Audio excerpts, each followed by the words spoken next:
Hello বন্ধুরা, তো চলে এলাম একটি ছোট ভিডিও নিয়ে। দেখো মাছের খাদ্য তৈরি হচ্ছে।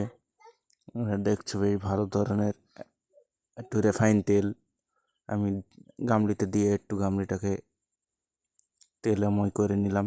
এবার 2 কেজির মতো ময়দা আর সঙ্গে 1 প্যাকেট আটা, এখন যা রেশনের যে আটা দিচ্ছে সেই আটা দিয়ে একসঙ্গে ভালো করে মিক্স করে দেখো এই আটা ঢেলেই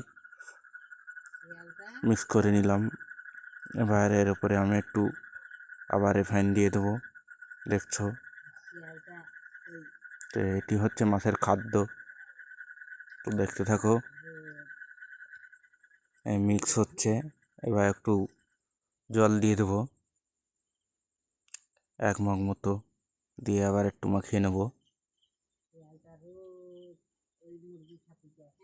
এই দেখো দলা দলা হয়ে আসছে। আর হয়নি, আরও একটু জল দিতে হবে, একটু মাখা মাখা করতে হবে। এবার জলের সঙ্গে একটু তেল দিয়ে নেবো যাতে সুবিধা হয়। দেওয়া হয়ে গেল। এই দেখো, দেখে মনে হয় না যে এগুলো দিয়ে একটু মিষ্টি মিষ্টি বানাই,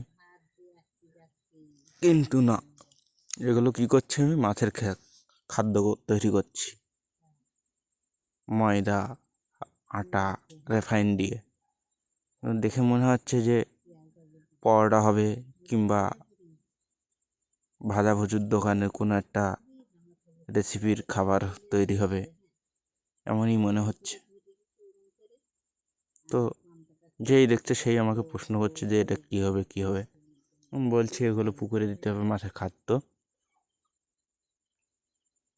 তো এই যে এইভাবে বেশ মাখিয়ে নিলাম।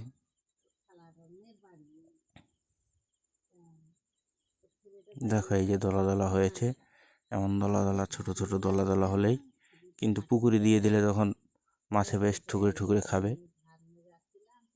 তো বন্ধুরা কেউ দিয়েছে কি না জানি না, আমি একটা কালচার থেকে শুনেছি, এগ্রিকালচার বলে যে পদ্ধতি রয়েছে আমাদের সরকারি ব্যবস্থাপনায়, সেখান থেকে এটা শুনে আমি এই খাদ্য তৈরি করে পুকুরের মধ্যে দিতে যাচ্ছি। তো আমারটা প্রায় রেডি হয়ে গেছে। তো আবার একটু হালকা করে দিয়ে নেবো, কারণ ওগুলো একটু নরম নরম হয়ে গেছে, একটু শক্ত করবো। তো একটু ময়দা দিয়ে দিলাম,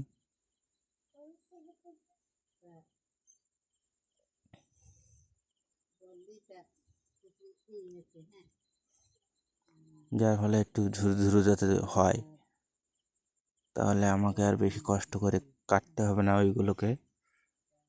তো হলো মোটামুটি। এবার আমি দিতে চলে গেলাম পুকুরে। এই দেখো ডেকচিতে দেখো কত সুন্দর দেখাচ্ছে। এই পুকুরে দিয়ে দিলাম, বাড়ির পাশে যে পুকুরটা সেই পুকুরে কিছুটা দিলাম, বেশ 500-700 মতো ময়দার খাদ্য দিয়ে দিলাম এই পুকুরে। যথেষ্ট একটু কম মাছ রয়েছে। আর আবার গামলিটা নিয়ে অন্য পুকুরের উদ্দেশ্যে রওনা দিলাম। এরকম বাগান হয়ে পার হয়ে যেতে হলো পুকুর পাড়ে। তো ফাইনালি পৌঁছে গেলাম। এখানেও দেওয়া শুরু করে দিলাম। দেখো কিন্তু ভাসবে না এই খাদ্যগুলো। এই খাদ্য নাকি ভাসলে, শুকনো দিলে ভাসলে মাছেরা খেলে সেগুলো একটু নষ্টই হয় বেশি, যার ফলে আমাদেরকে বলেছিল যে তোমরা একটু মাখিয়ে দেবে দলা দলা করে, যাতে মাছের ঠুকরে ঠুকরে বেশ খেতে পারে। এই জন্য দলা করে এনেছি। আর রেফাইন এগুলো দিলে ভিটামিনটা বাড়ে, এই জন্য রেফাইন তেল দিলাম। বাই।